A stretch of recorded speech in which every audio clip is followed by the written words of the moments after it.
الحمد لله الأكرم الذي خلق الإنسان وكرم وعلمه من البيان ما لم يعلم فسبحان الذي لا يحصى امتنانه باللسان ولا بالقلم ونشهد أن لا إله إلا الله وحده لا شريك له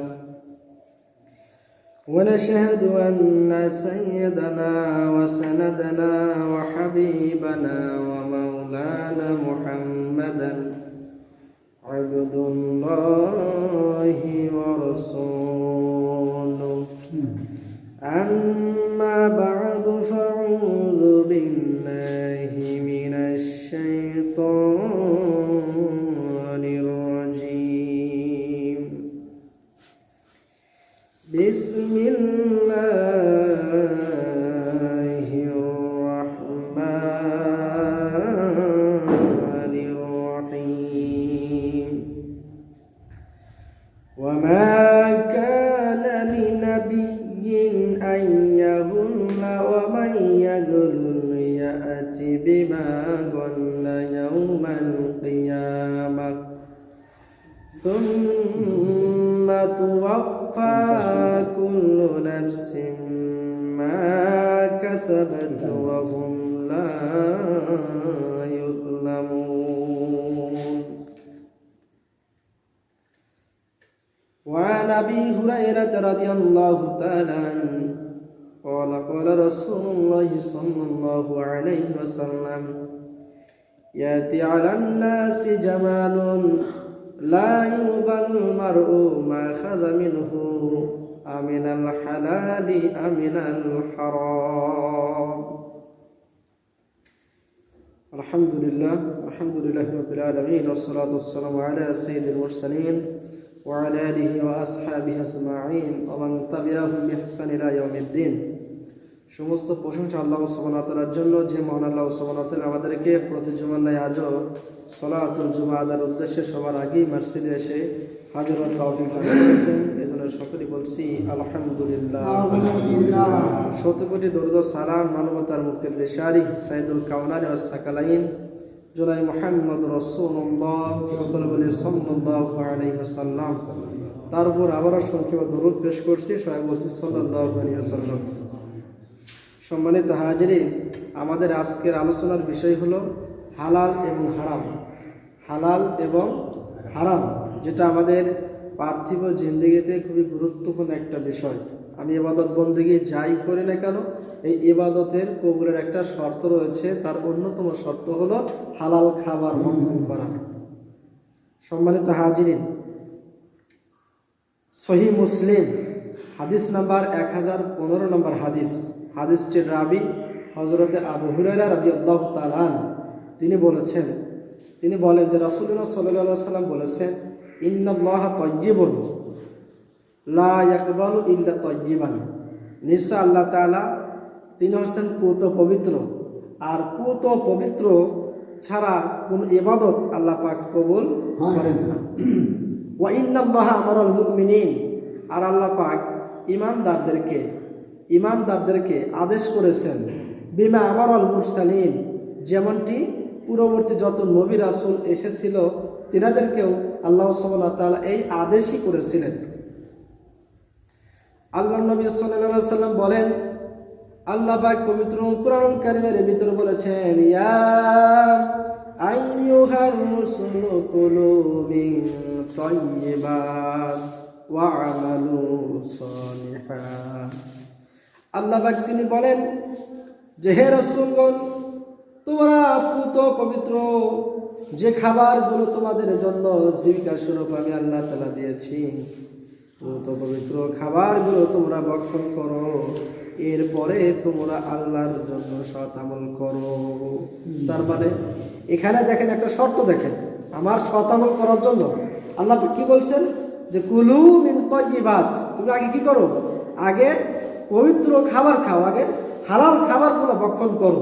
ওয়ামালু সালিহান, এরপরে বলছেন তুমি কি করো? সৎ আমল করো। এরপর আল্লাহ পাক ঈমানদারদেরকে এক উপদেশ দিয়েছেন, ইয়া আইয়ুহাল্লাযীনা আমানু কুলু মিন তাইয়্যিবাতি মা রাযাকনাকুম। আল্লাহ নবী সাল্লাল্লাহু আলাইহি ওয়াসাল্লাম তিনি বলেন, আল্লাহ পাক বলেছেন, হে ঈমানদারগণ, তোমাদের জন্য আমি যে পূত পবিত্র রিজিকগুলো দিয়েছি জমিনের উপরে, সেই পূত পবিত্র রিজিকগুলো তোমরা খাও এবং তোমরা সৎ আমল করো। সম্মানিত হাজিরিন, রাসূল সাল্লাল্লাহু আলাইহি ওয়াসাল্লাম সুম্মা যাকারা রাজুলা ইয়াতিলুস সাফার আশআসা আকবার।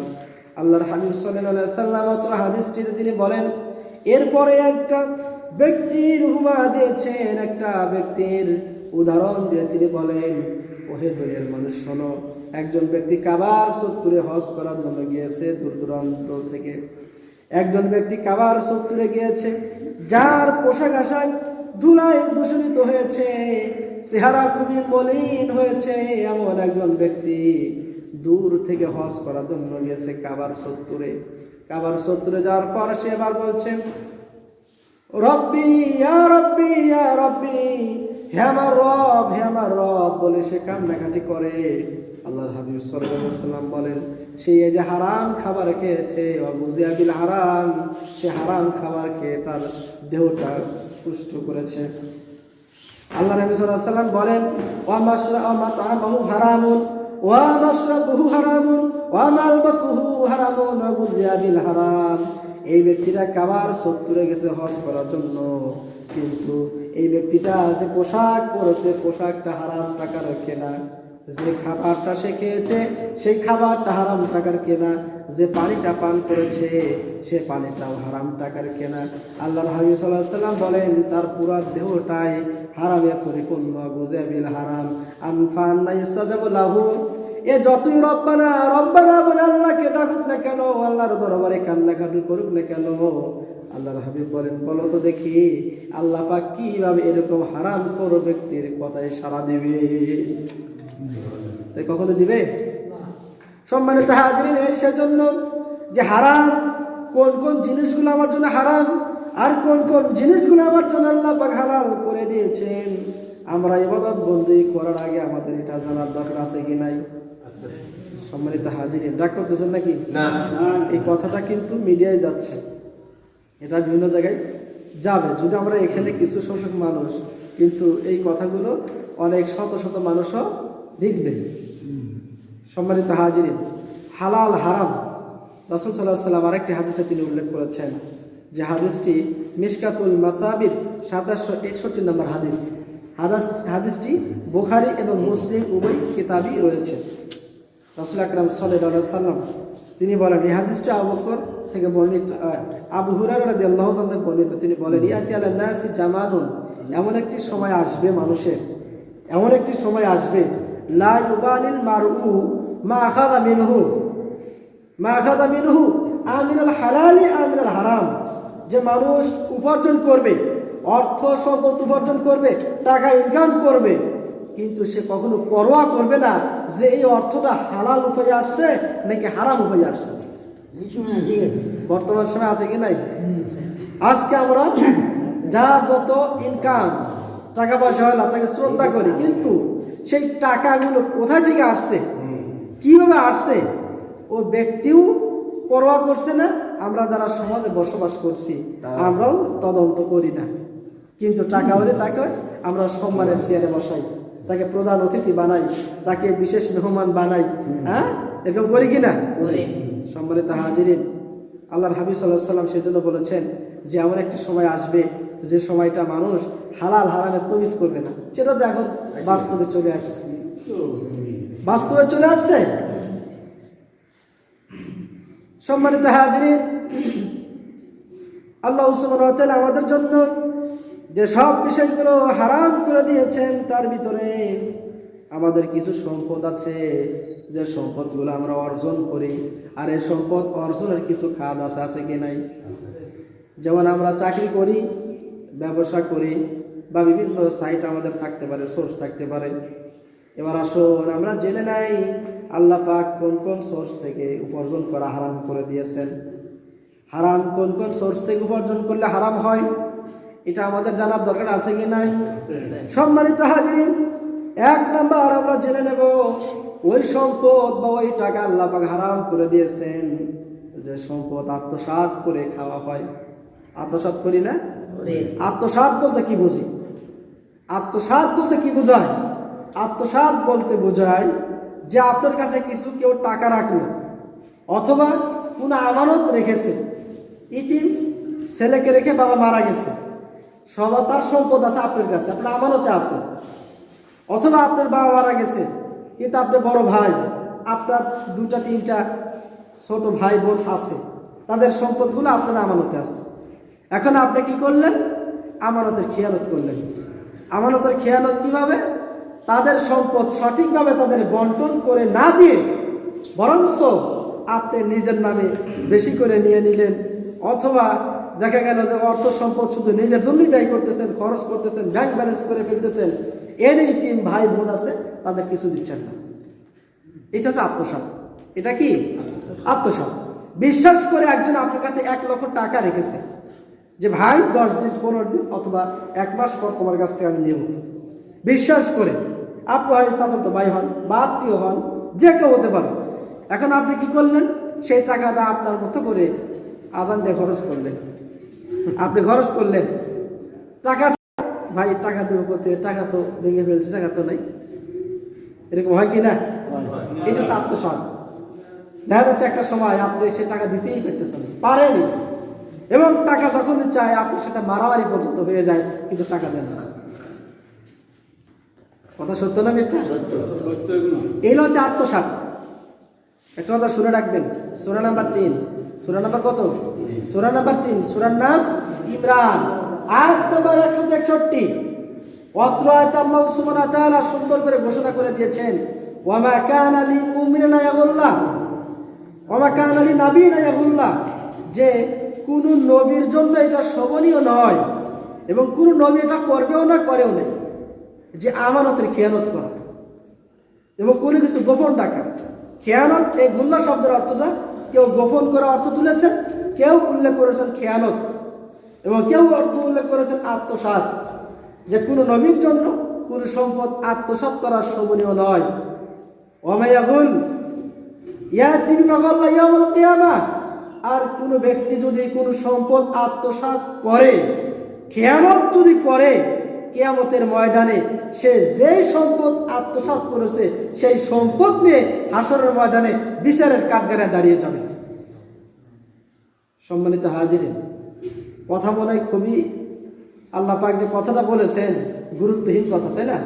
গুরুত্বহীন কথা, গুরুত্বপূর্ণ কথা। আমাদের জীবনের সাথে চিন্তা করে দেখি তো, একজনের কম্বল নিয়ে নিলাম, আমার কাছে কম্বল বন্টনের জন্য দিচ্ছে, নিজের ভাগে একটা দিচ্ছে, তারপরে 5টা কম্বল আগে রেখে এরকম আসে বন্টন করে দিচ্ছি। এরকম আছে কি নাই? ও যদি কম্বল চুরি করে আত্মসাৎ করে, কিয়ামতের ময়দানে কম্বল গায়ে উঠবে।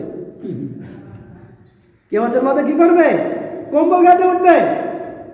ও যদি সরকারি খাতে একজন ব্যক্তিকে যদি কেউ ঠকায়, তাহলে মাপ একজন করলে হবে, কিন্তু এই আত্মসাৎ যদি সরকারি কোনো অর্থ অনুদান, এটা আল্লাহ পাক কোরআনের ভিতরে জানাই দিয়েছেন যে অর্থ সরকারি যদি কোনো অনুদান যদি কেউ ভোগ করে, তাহলে ওই অর্থটা শুধু একক ব্যক্তির না, এই বাংলাদেশের যতগুলো জনগণ আছে প্রত্যেকটা জনগণের কাছে তার মাপ চাইতে হবে।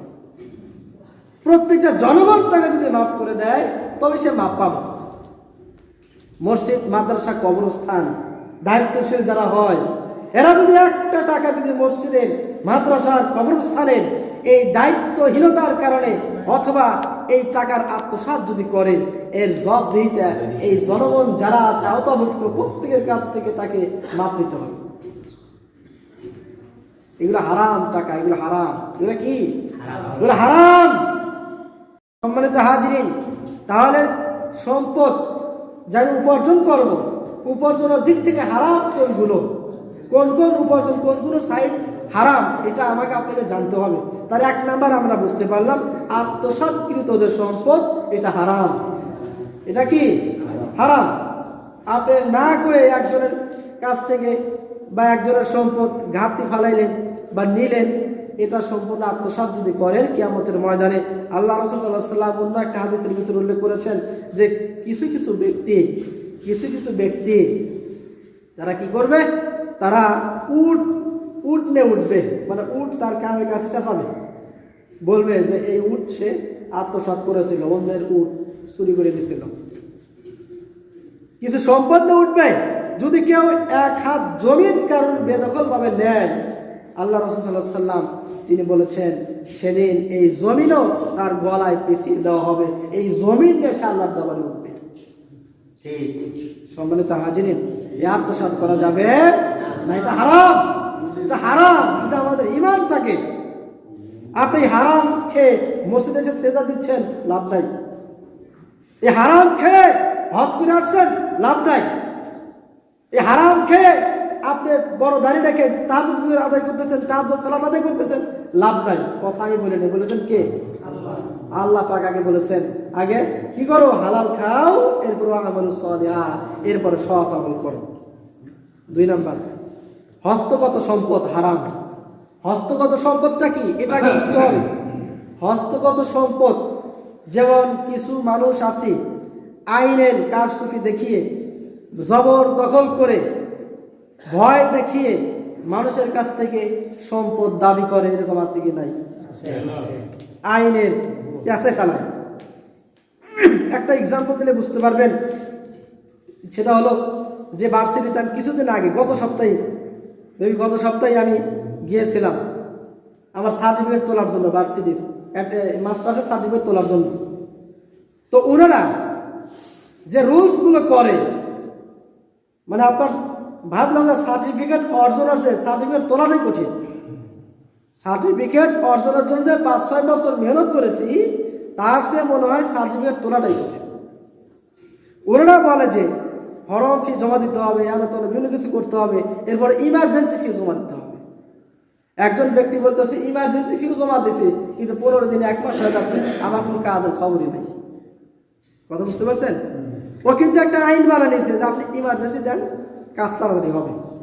আর একজন ব্যক্তি ইমার্জেন্সি দেওয়ার খবর নাই, ওই দিন এসে ওই দিনই তার কাজগুলো করে নিয়ে যাচ্ছে। তাহলে যে ব্যক্তিটা 1 মাস আগে দিল, 15 দিন আগে দিল, তাহলে ওই ব্যক্তিটার কাজ কি আগে করা উচিত ছিল না?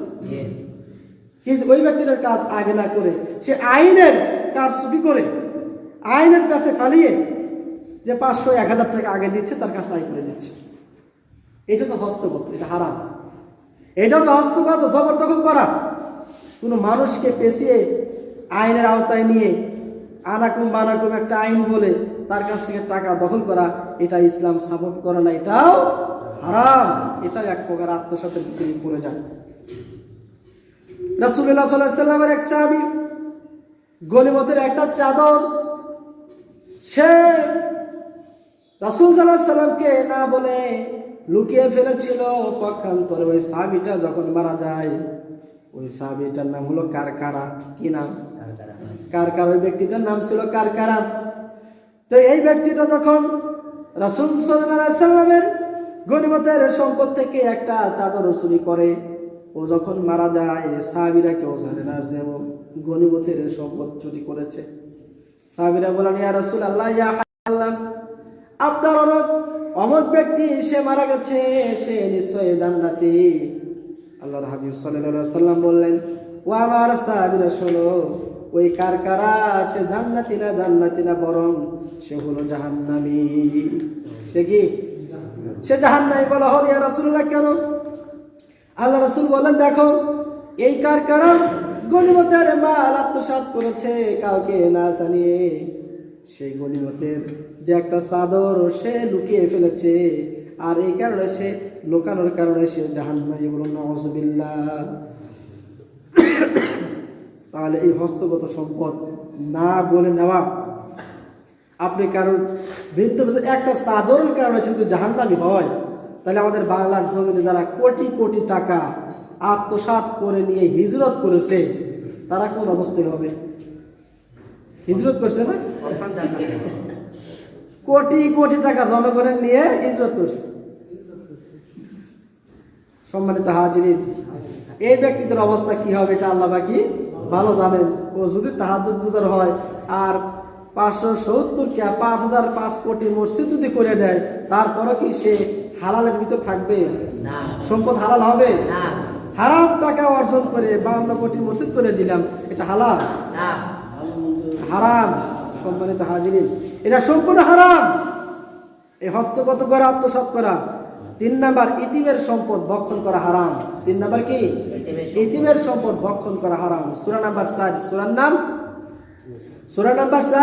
সূরার নাম নিসা আয়াত নাম্বার 10। আল্লাহ সুবহানাহু ওয়া তাআলা অত্র আয়াতে তিনি উল্লেখ করেছেন, আল্লাহ সুবহানাহু ওয়া তাআলা তিনি উল্লেখ করেছেন যে আর যারা ইন্নামা ইয়াকুলুনা মাল ইয়াতীম যুলমান ফাইন্নামা ইয়াকুলুনা ফি বুতুনিহিম নার, যারা ইতিমের সম্পদ আত্মসাৎ করে খায়, ইতিমের সম্পদ অন্যায়ভাবে জুলুম করে যারা ভক্ষণ করে, তারা ইতিমের সম্পদ ভক্ষণ করে না, বরং ওদের পেটের ভিতরে জাহান্নামের আগুন দিয়ে পরিপূর্ণ করে। বলুন না এ কথা কার বিশেষ হচ্ছে? মনে হয় সন্দেহ আছে? দেখবেন, আপনি দেখবেন সূরা নিসা 10 নম্বর আয়াত খুলে দেখবেন, ওখানে আল্লাহ পাক বলছেন। জাস্ট আমি অনুবাদ করে দিচ্ছি আপনাদের।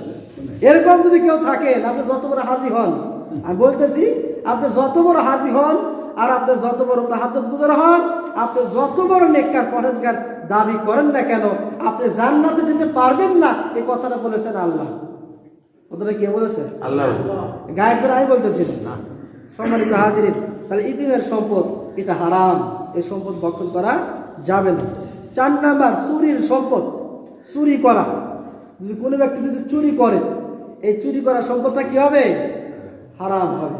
সূরা নাম্বার 5, সূরা নাম মায়দা আয়াত নাম্বার 38 আল্লাহ পাক বলেছেন, সারিক ওয়া সারিকাত ফাকতাউ আইদিয়াহুম।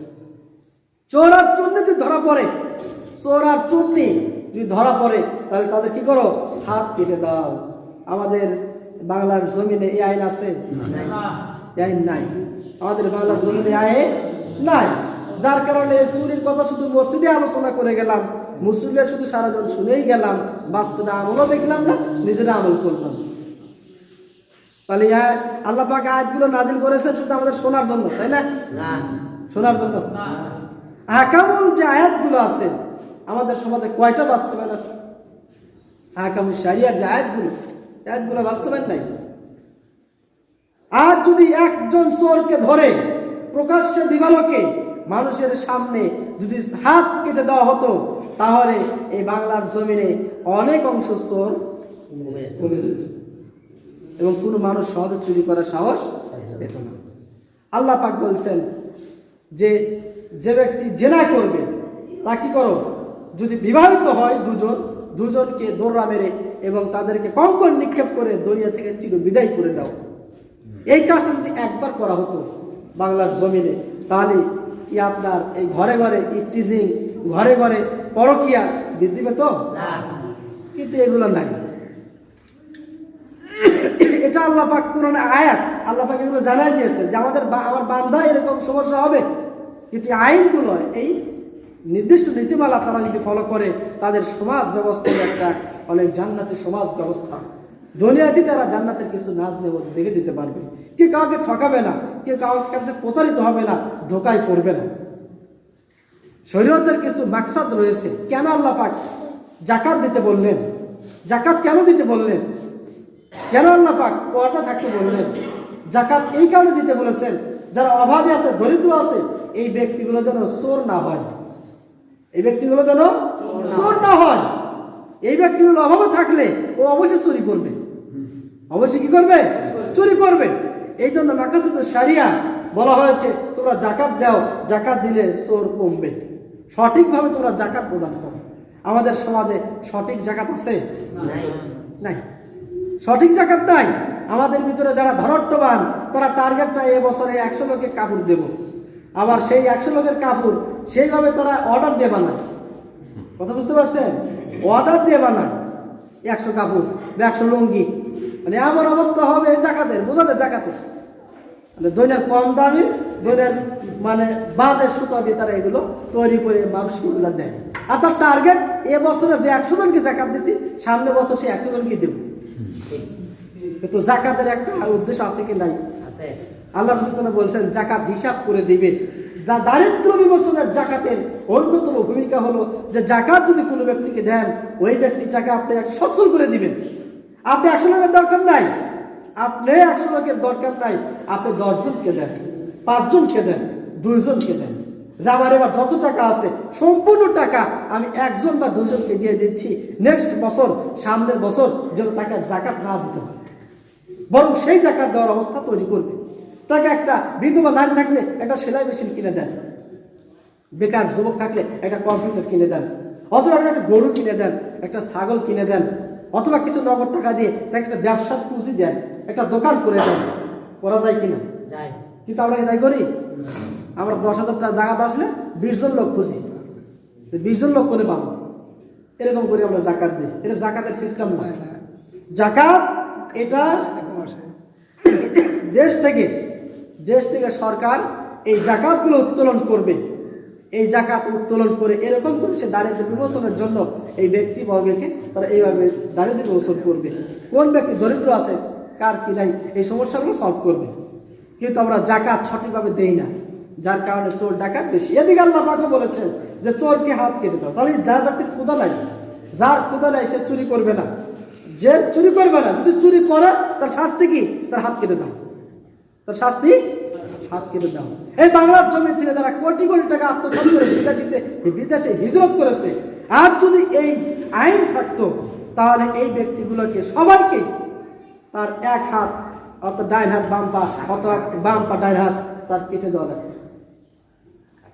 আইনও নেই, যার কারণে নিয়ে সে ধান্দায় আছে যে কখন আবার আমার হিজরত থেকে যদি আবার সুযোগ হয় আবার চলে যাবো, আবার ইনকাম ধান্দায়। সম্মানিত হাজির, রাগ করতেছেন? তাহলে চুরি করার সম্পদ এটা কি? হারাম।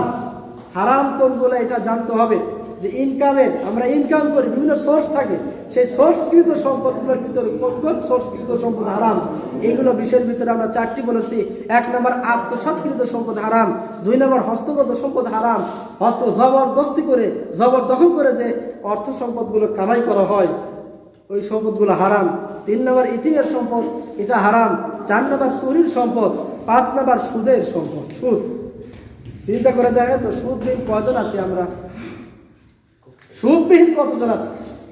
অনেকেই রয়েছে সুদের ভিতরে মিশে গেছে। অনেক নামাজ পড়ে কিন্তু সুদের সাথে আছে। মিথ্যা বলছেন, আপনাদের সমাজে না থাকতে পারে, আমাদের সমাজে আছে, আমাদের এলাকায় আছে, আমার সাথে আরো ফতোয়া আছে, জিজ্ঞাসা করেন। সম্মানিত হাজির, সুদ যে হারাম এটা মনেই করি না, সুদ যেটা হারাম এটা মনেই করি না। অথচ সুদের ব্যাপারে এমন কঠিন কথা আল্লাহ পাক বলেছেন, সুদের সবচেয়ে নিম্ন স্তরের গুনাহ মানা কালা দিরহামুর রিবা ওয়া হুয়া ইয়ালাম আশাদ্দু মিন সিত্তাতি সালাসিনা জিনাতান। আল্লাহর হাবিব সাল্লাল্লাহু আলাইহি ওয়াসাল্লাম বলেছেন, কোন ব্যক্তি যদি 1 টাকার সুদের খায় 36 বার জিনা করলে যেই গুনাহ হয় সেই গুনাহ তার আমলনামায় জমা হয়। কয় টাকা? 1 দিরহাম, 1 টাকা। তাহলে চিন্তা করেন, যারা 2 দিরহাম বা 2 টাকার খাবে, 100 খাইলে কতবার? 3600 বার। 1000 খাইলে 36,000 বার। 1 লক্ষ খাইলে 36 লক্ষ বার। 1 কোটি খাইলে, সারা জীবনে পতিত তলায় যে নারীগুলো থাকে তারাও সারা জীবনে এই জেনার আমল বা জেনার গুনাহ তাদের আমল নামায় থাকবে না, যত গুনাহ একজন সুদখোরের আমল নামায় থাকবে। কথা বললেন না? সম্মানিত হাজিরিন, আল্লাহ রাসূল সাল্লাল্লাহু আলাইহি ওয়াসাল্লাম বলেছেন, সেজন্য 1 টাকা যারা সুদের খাবে 36 বার জিনা করলে যে গুনাহ হয় সেই গুনাহ তার আমল নামায় জমা হয়। সুদের সবচেয়ে বড় গুনাহ, সুদের সবচেয়ে বড় গুনাহ আল্লাহ পাক কোরআনে বলেছেন সূরাতুল বাকারার ভিতরে, ফাযানু বিহারবিন মিনাল্লাহি ওয়া রাসূল, যে সেদিন বলা হবে যে তোমার সাথে যুদ্ধ করব, প্রস্তুতি গ্রহণ করো।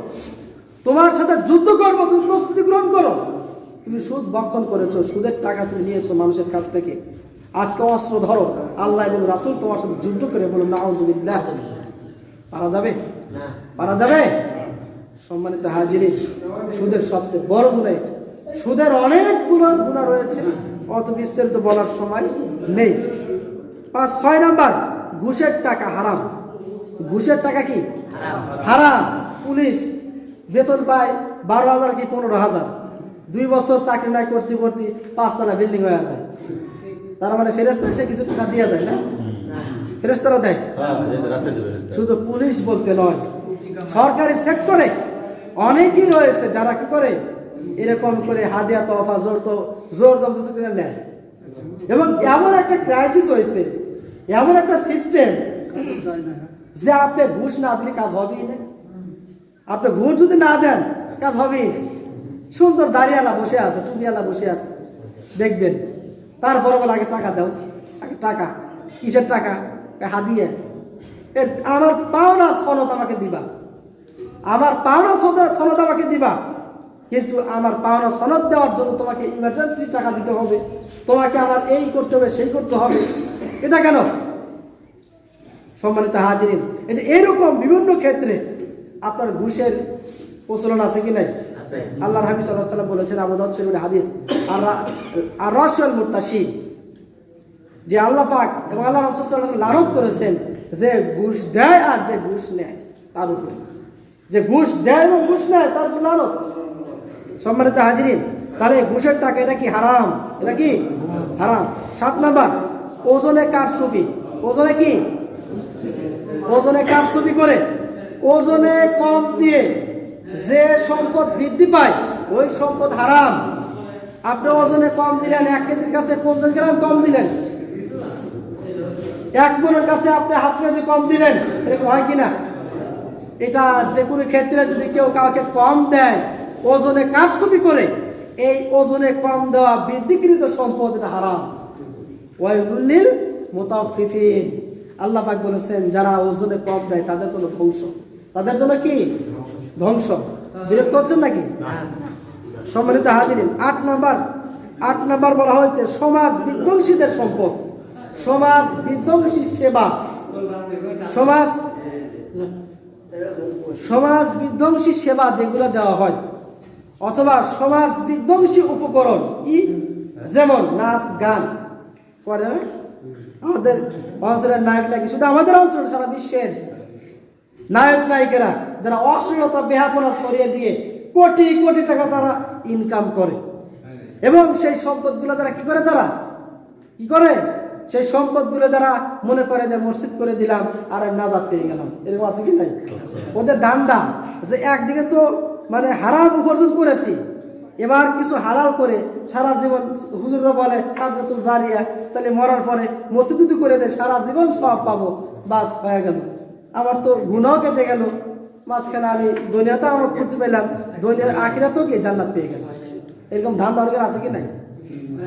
সম্মানিত হাজিরিন, এই যে নায়ক নায়িকাদের, গায়ক গায়িকাদের যে সম্পদগুলো, এটা হারাম।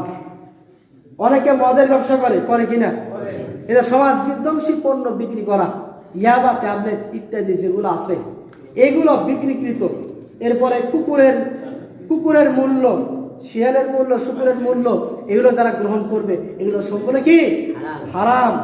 সম্মানিত হাজিরিন, খাবারের ভিতরে 2 ধরনের খাবার আমরা গ্রহণ করি, এর ভিতরে হলো পশু পাখি এবং সবজি ও শাকসবজি, উদ্ভিদ ও শাকসবজি এবং পশু পাখি, এগুলো আমরা গ্রহণ করি। এগুলোর ভিতরে কোন কোন জিনিস হারাম এগুলো আমাদের জানা দরকার আছে কি নাই? আজকে কি বলবো না শেষ করে দেবো? সম্মানিত হাজির, সংখ্যা বলে দিচ্ছি যেগুলো আল্লাহ পাক হারাম করে দিয়েছেন। পশু পাখির ভিতরে এক কথায় শুনে নেন, পশু পাখির ভিতরে যেগুলো হারাম, যেগুলো দাঁত দিয়ে শিকার করে এবং খামসানি অর্থাৎ কি বলে নলি বলে, নখ দিয়ে শিকার করে না, যেগুলো আপনার দাঁত দিয়ে শিকার করে এবং নখ দিয়ে যেগুলো শিকার করে এগুলো হারাম। এগুলোর ভিতরে কাক থাকতে পারে, এগুলোর ভিতরে আপনার বাঘ থাকতে পারে, হিংস্র প্রাণী থাকতে পারে, এগুলো কি সব হারাম। সম্মানিত হাজির, 2 নাম্বার, নির্দিষ্ট কিছু প্রাণী, নোংরা নাপাক প্রাণী, যেমন পোকামাকড়, মাছি, পিপিলিকা, এরপরে আপনার দেখা গেল যে হুদহুদ পাখি, এগুলো আল্লাহ পাক আমাদের জন্য হারাম করে দিয়েছেন। এরপরে আল্লাহর নাম ছাড়া যে প্রাণী জবাই করা হয়, আল্লাহর নাম ছাড়া যেগুলো জবাই করা হয়, আপনি গরু কুরবানি দিচ্ছেন অথবা গরু জবাই করছেন, কিন্তু আপনি কি আল্লাহর নাম নিচ্ছেন না, আল্লাহর নাম নিলেন না, তাহলে যদি এটা জবাই করেন, এই জবাইকৃত পশু এটা কি হবে? হারাম হয়ে যাবে। আল্লাহ পাক যেগুলো হারাম হিসেবে ঘোষণা করে দিয়েছেন, মৃত প্রাণী হারাম। মৃত প্রাণী কি হারাম? কুকুর, এরপরে শুকুর, এগুলো হারাম। এই হারাম খাবার ব্যতীত যেগুলো নির্দিষ্ট কোরআন সুন্নাতে বলা হয়েছে, ইঁদুর, সাপ, এগুলো হারাম। এরকম করে যেগুলো বর্ণনা করা হয়েছে যে হারাম তালিকায়, এগুলো বাদে আর যেগুলো আছে সেগুলো সব জায়েজ। সেগুলো সব জায়েজ। আপনার রুচি অবিরুচি আপনি খেতেও পারেন, নাও পারেন। সম্মানিত হাজিরিন, তাহলে আমরা আজকে জানলাম যে হারাম সম্পদ 8টি উপায়ে যদি কেউ সম্পদ অর্জন করে, এই সম্পদগুলো হারাম। আবার বলছে, 1 আত্মসাৎকৃত সম্পদ, 2 হস্তগত জবরদখলমূলক সম্পদ, 3 ইতিমের সম্পদ, 4 চুরির সম্পদ, 5 সুদের সম্পদ, 6 ঘুষের সম্পদ, 7 ওজনে কম দিয়ে যে সম্পদটা বৃদ্ধি করা হয় সেই সম্পদ, 8 নাম্বার সমাজ বিধ্বংসী সেবাদান অথবা উপকরণ যেগুলো আছে এগুলো সব হারাম। আর যেগুলো দাঁত দ্বারা শিকার করে এবং নখ দ্বারা শিকার করে এই প্রাণীগুলো হারাম। আল্লাহ পাক কোরআনের ভিতরে নির্দিষ্ট যেগুলো হারাম করে দিয়েছেন এগুলো হারাম। রাসূল যেগুলো হারাম করেছেন সুন্নাহর ভিতরে এগুলো সব হারাম। আল্লাহ পাক আমাদেরকে এই হালাল হারাম মেনে চলার তৌফিক দান করুন। সকলে বলে আল্লাহুম্মা আমিন। সর্বশেষ হাদিসটা বলে শেষ করে দিচ্ছি। হাদিসটি বর্ণনা করেছেন আবু বকর রাদিয়াল্লাহু তাআলা আনহু। তিনি বলেন, রাসূলুল্লাহ সাল্লাল্লাহু আলাইহি ওয়াসাল্লাম বলেছেন, লা ইয়াদখুলুল জান্নাতা জাসাদুন গুসিয়া বিল হারাম। যেই দেহটা হারাম সম্পদ দ্বারা গঠিত, ওই দেহ আল্লাহর জান্নাতে যাবে না। ওই দেহ আল্লাহর জান্নাতে যাবে না। ওই দেহ আল্লাহর জান্নাতে যাবে না। কারণ জান্নাত পবিত্র জায়গা, পুত পবিত্র জায়গা। সেখানে যেতে চাইলে পবিত্র হতে হয়। আদম আলাইহিস সালাম নাপাক হয়েছিলেন, যার কারণে জান্নাত থেকে বের করে দিয়েছেন। সম্মানিত হাজিরিন, আল্লাহ পাক আমাদের আজকের আলোচনা থেকে উপকৃত হওয়ার তৌফিক দান করুন। যারা সুন্নাত পড়ে নাই সুন্নাত পড়ে নেবেন। সুবহানাল্লাহি ওয়া বিহামদিহি, আশহাদু আল্লা ইলাহা ইল্লাল্লাহ।